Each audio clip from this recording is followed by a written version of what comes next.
बिस्मिल्लाहिर्रहमानिर्रहीम, अस्सलाम वालेकुम। मौजूदा हुकूमत बुरी तरह से फंस चुकी है। मौजूदा हुक्मरान हर तरफ से घिर चुके हैं। इनको अब समझ नहीं आ रही कि बयान क्या देना है। इमरान खान ने एक दफा कहा था कि हम कोई गुलाम है, जो आप कहेंगे हम वो करें, तो उसके जवाब में इन्होंने कहना शुरू कर दिया था कि देखिए इसने ताल्लुकात खराब कर दिए हैं। जरा देखिए काशिफ वासी साहब ने अपने प्रोग्राम में कौन से बयान चलाए। इस बयान पर उस वक्त की ऑपोजिशन मुल्क की मफाद में फट पड़ी। सबसे बड़ा चंक आप उसका वो EU कंट्रीज का और अमेरिका का है। आपको टास्क दिया गया है कि पाकिस्तान यूरोप का रिलेशनशिप को सैबोटाज करो। अब ये देखिए अमेरिका यूरोप से ताल्लुकात खराब आज किसने खराब कर दिए हैं। आज देखिए इस तरह की स्टेटमेंट्स कभी नहीं आई अमेरिका, यूरोप, बरतानिया, दीगर मालिक की तरफ से जो आज आ रही हैं। वजह क्या है? वजह यह है कि आप अपने आईन और कानून पर अमल नहीं कर रहे। आप जो आलमी कवानीन के तहत इंसानी हुकूक की आजादी मुल्क में होनी चाहिए उस पर अमल नहीं कर रहे। अब ख्वाजा आसिफ साहब जिनको वेंटिलेटर कहते थे, आज अब वो वेंटिलेटर उतारने लगे हैं इनके।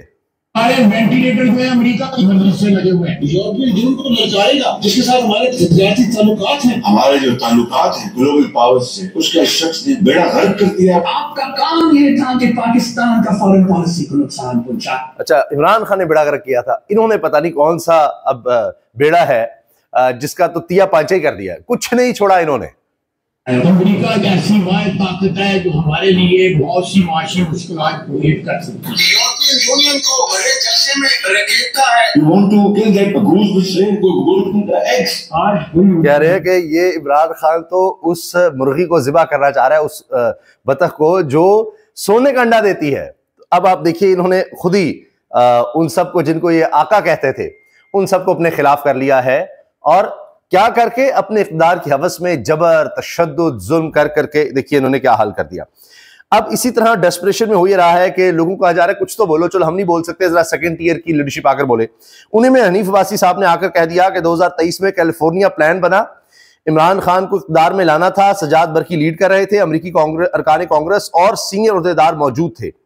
अब आप ये देखें कि अगर ये खबर चली गई, बल्कि जाएगी अमरीकी एम्बेसी को, अब नया एम्बेसडर कोई ना कोई आएगा ट्रंप एडमिनिस्ट्रेशन का, तो आप देखिएगा कि फिर ये वाकई बात सही है सईद बलोच की कि सर्दियों में बुखार उतरेगा इनको लेने के देने पड़ जाएंगे। और अभी मैं आपको सुनवाता हूं, दिखाता हूं बयानात कि अब वो जो था कि जी रिचर्ड ग्रेनेल की ये पता नहीं अकाउंट्स उसके हैं ही नहीं है, उसने अब इंटरव्यू में इमरान खान का नाम ले दिया है और कहा है कि सीधी बात अमेरिका को करनी चाहिए, फ्री इमरान खान।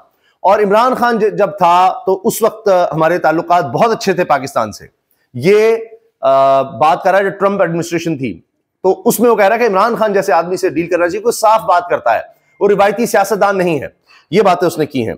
इमरान खान ने एब्सोल्युटली नॉट का कहकर और साइफर लहराकर सिफारती आदाब की खिलाफवर्जी की और हमने साइफर केस में सजा सुना दी। अब फौजी अदालतों से सिविलियंस को सजाएं देकर पूरी दुनिया से लान तान वसूल की जा रही है। मुआशी, तिजारती और माली नुकसान अभी बाकी है। क्या इस जुर्म की भी कोई सजा बनती है? सीनियर सहाफी खालिद जमील, वाकई इसकी सजा होनी चाहिए जो इन्होंने तबाह कर दिया मुल्क को। अच्छा, रायन ग्रिम ये सीनियर सहाफी हैं, अमेरिका में दफ्तर खारजा में हर ब्रीफिंग में होते हैं, वहां पर सवाल जवाब करते हैं। इन्होंने लिखा कि बहुत जबरदस्त है, fascinating to see the global momentum Richard Grenell has created around Imran Khan. उसने कहा कि ग्लोबल मोमेंटम बन गया है इमरान खान के इर्द गिर्द। रिचर्ड ग्रेनेल शुरू हुआ था, उसके बाद यूरोप के 27 ममालिक आ गए, बरतानिया आ गया, अमेरिका आ गया, फिर ऑस्ट्रेलिया, कनाडा, दीगर ममालिक भी जनाब नजर आ रहे हैं, खड़े हो रहे हैं। तो इस पर रायन को जवाब दिया रिचर्ड ग्रेनेल ने, you have led the way, कि जनाब आप जैसे सहाफी जो है उन्होंने ये काम किया कि हमें रास्ता दिखाया और इस पर बात की। शाहिद असलम सीनियर सहाफी लिखते हैं, ये शायद पाकिस्तान और अमेरिका की सिफारती तारीख का पहला और अनोखा वाकया है कि जब एक सीनियर अमेरिकी सिफारतकार पाकिस्तान के एक साबिक वजीर आजम और इनकी जमात का हकीकी आजादी का नारा लगा रहा है। हालांकि वो हकीकी आजादी का नारा खुद अमेरिकी पॉलिसियों के खिलाफ ही लगाया गया था। इंटरेस्टिंग टाइम्स अहेड, क्योंकि रिचर्ड ग्रेनेल ने, ज़ाहिर अंग्रेज उसको तो नहीं आती उर्दू, उसने ये देखिए, ये ट्रंप का खुसूसी एलची है, हकीकी आजादी, इसने हैशटैग इमरान खान लिखकर कहा है हकीकी आजादी इमरान खान। ये तो आप लोग कह रहे हैं कि क्या इसने तहरीक इंसाफ ज्वाइन कर ली है। आप सोचिए कि क्या इस वक्त हुक्मरानों की हालत होगी कि जिनको वो कहते थे जी इनके साथ ताल्लुकात खराब कर दिए, आज वो कह रहे हैं तुमने खराब किए हैं, तुमने तबाही फेरी है और इमरान खान को रिहा करो। तो ये अब सूरत हाल बन चुकी है इन हुक्मरानों की। इनके बुरे दिन शुरू हो गए हैं और बहुत ही बुरे दिन हैं। इसलिए आप देखें कि मियां नवाज शरीफ साहब के करीबी समझे जाने सहाफियों से बयान दिलवाए जा रहे हैं कि मियां साहब इमरान खान की रिहाई चाहते हैं, मियां साहब के दिल में सॉफ्ट कॉर्नर है, मियां साहब तो मिलने जा रहे हैं इमरान खान से। आप देखिए कैसे ये माहौल बनाना शुरू कर देते हैं, अंदाजा लगाइए आप। और ये लोगों को समझते हैं कि बेवकूफ हैं। यही तो बात है कि इन्होंने हमेशा रिवायती मीडिया का सहारा लिया, इश्तिहारबाजी और दीगर ताल्लुकात। अब हर शख्स के पास सिटीजन जर्नलिज्म का एक टूल आ गया है, हथियार आ गया है कि अगर उसकी बात में वजन है, वो हकीकत सच बयान कर रहा है, तो लोग उसकी तरफ देखेंगे कि मैंने एक्सपीरियंस किया है, मेरा ये कहना है। हर शख्स के पास ये ताकत है। अच्छा, ख्वाजा आसिफ ने महमूद गजनवी को लुटेरा कह दिया। अफगानिस्तान का सख्त रद्दमल आया तो मुशाहिद हुसैन सैयद भी बोल उठे। यानी हमारे अकाबरीन, आप देखिए आज कायद आज़म रहमतुल्लाह अलैह का 25 दिसंबर यौम पैदाइश है। अल्लामा इकबाल रहमतुल्लाह अलैह ने जिस शख्स को हीरो कहा, ख्वाजा आसिफ साहब नए आज उभर आए हैं, ये एडमिनिस्ट्रेशन ही नई आ गई है। यही होता है रजीम चेंज, गुलाम ज़हन के लोग। इन्होंने सुल्तान महमूद गजनवी को ही लुटेरा कहना शुरू कर दिया कि जी उसने यहां पर हमले किए थे। अब उसके बाद इस्लाम की तरवीज कितनी हुई थी उसकी इनको कोई परवाह नहीं है। वहां पर जो इंतहा पसंद है भारत में वो कहते हैं लुटेरा। यहां ख्वाजा आसिफ के दिल पता नहीं उनके साथ धड़कते हैं, मियां नवाज शरीफ साहब के दिल उनके साथ धड़कते हैं कि जी वो सारे कह रहे हैं जी सुल्तान गजनवी, हाँ जो इंडिया में एक्सट्रीमिस्ट कहते हैं वो बिल्कुल ठीक है जी, वो लुटेरा था। ये सुनिए शाहिद सैयद को। ख्वाजा आसिफ और आप इकट्ठे काम भी करते रहे हैं। जी जी, उन्होंने कहा है कि महमूद गजनवी एक लुटेरा था और अफगान गवर्नमेंट ने उनका ये जो स्टेटमेंट है इसकी शदीद मजम्मत की और उसको मुस्तरद कर दिया। आपका क्या ख्याल है? अब ये अफगान गवर्नमेंट ने कहा है, हमारे यहाँ भी मजम्मत होनी चाहिए ख्वाजा आसिफ ने जो बातें की हैं। वैसे तो वो बयान दिया उन्होंने जी, शॉकिंग। मुशाहिद हुसैन सईद को यकीन नहीं आ रहा कि चले अब हामिद मीर जैसा सीनियर साफी कह रहा है तो इसका मतलब उन्होंने बयान दिया होगा। कह रहे हैं शॉकिंग कि उन्होंने किस तरह से बयान दे दिया। ये जो महमूद गजनवी एक हीरो है मुसलमानों के लिए, एक सिंबल है डिफाइंस का। ये जो बयान मेरे ख्याल में मोदी की तरफ से तो हमें समझ आती है। मोदी ये कहता है लुटेरा है, हिंदुत्व वाले ये कहते हैं, आरएसएस वाले ये कहते हैं, ये हमारा बयानिया नहीं हो सकता। रुबीला थापड़ जो अच्छा, और वहां पर हिस्टोरियन भी जो है इंडियन हिस्टोरियन वो कुछ और कहते हैं, अब वो कुछ और कहते हैं। Exactly. अब वहां के हिस्टोरियन मानते हैं सुल्तान महमूद गजनवी जो है वो कोई लुटेरा वगैरह नहीं था। अच्छा, आगे फिर सारे लंबा क्लिप है, उसमें उन्होंने बताया कि अल्लामा इकबाल रहमतुल्लाह अलैह किस तरह सुल्तान महमूद गजनवी को अपना हीरो करार देते थे। अच्छा, अब हुकूमत का हाल ये है कि पहले तो ये कहते थे दहशतगर्द है ये तहरीक इंसाफ वाले, इनको नहीं छोड़ना और इनसे दहशतगर्दों की तरह निपटना है। और हमने देखा भी डी चौक में जो कुछ हुआ बिल्कुल ऐसे ही जैसे वो दहशतगर्द थे, इस तरह से उनको मारा गया, इस तरह से गोलियों से भूना गया। अब कह रहे हैं जी नए इलेक्शन पर बात करने के लिए भी तैयार हैं। मुज़ाकरात के एजेंडे बारे सेनेटर इरफान सिद्दीकी का बड़ा बयान, ये सुनिए। इरफान सिद्दीकी साहब जो मुज़ाकरात की टीम का हिस्सा भी है। पीटीआई के बारे में तो ऑलमोस्ट इसी का दूसरा हिस्सा क्या नहीं ला रहे हैं हम, कोई शरायतनामा भी नहीं ला रहे हैं, हम सिर्फ एक रिसीविंग एंड पे बैठे हुए हैं और ये देख रहे हैं कि वो हमसे क्या मुतालबा कर रहे हैं।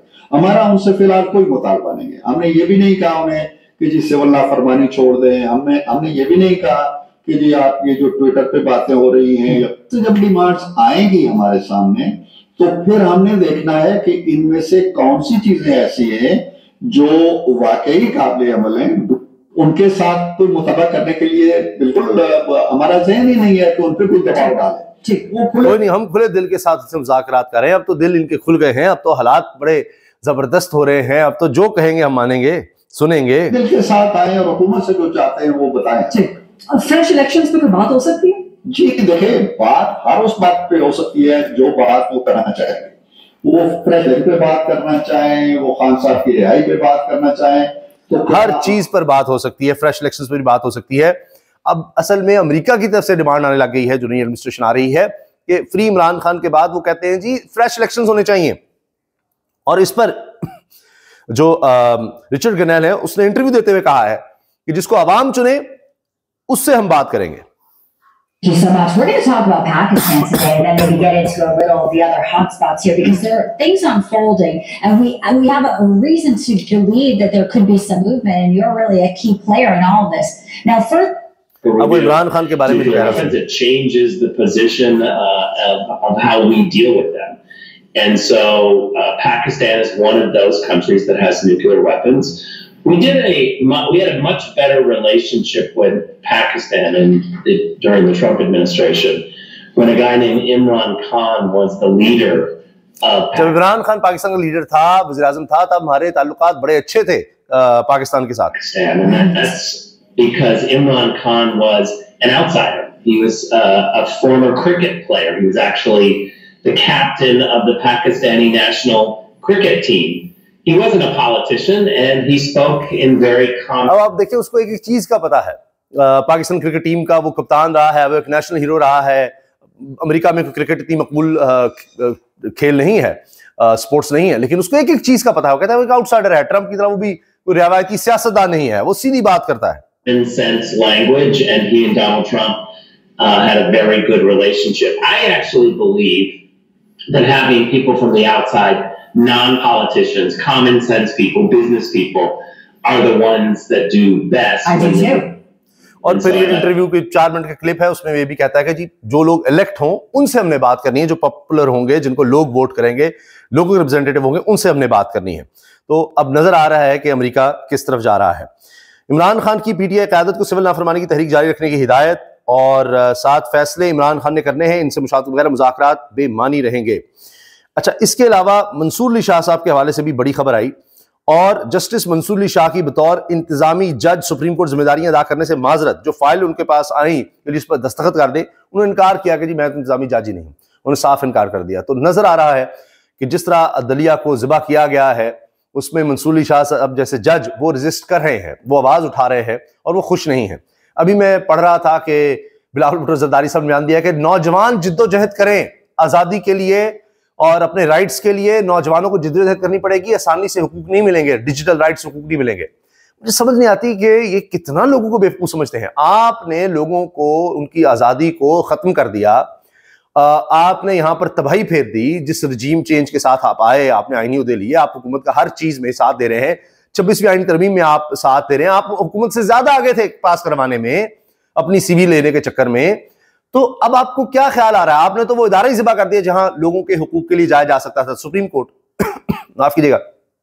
फिर आपने ये भी किया कि 3 साल सजा होगी जो अपने हुकूक के लिए इस्लामाबाद में निकलेगा, और अब आप कह रहे हैं नौजवानों को जिद्दोजहद करनी पड़ेगी। जो नौजवान निकला आपने तो उनको गोलियां मार दी, और अब आप कह रहे हैं नौजवानों को जिद्दोजहद करनी पड़ेगी, ये अपने राइट्स के लिए, इंटरनेट राइट्स के लिए, डिजिटल राइट्स के लिए। आप तो उनको दहशतगर्द करार दे रहे हैं। ये दोगलापन चलना नहीं है। अब उनको नजर आ रहा है कि वो बाहर से वो आ गया, और उनके साथ हमारे ताल्लुकात अमेरिकी एस्टैब्लिशमेंट से, हमने उनके साथ अच्छे ताल्लुकात रख के आगे की कहानी बनानी थी। ये क्या हो गया है? अब इस तरह के आपने बयान देने शुरू कर दिए हैं, बहुत देर हो चुकी है। अल्लाह हाफिज।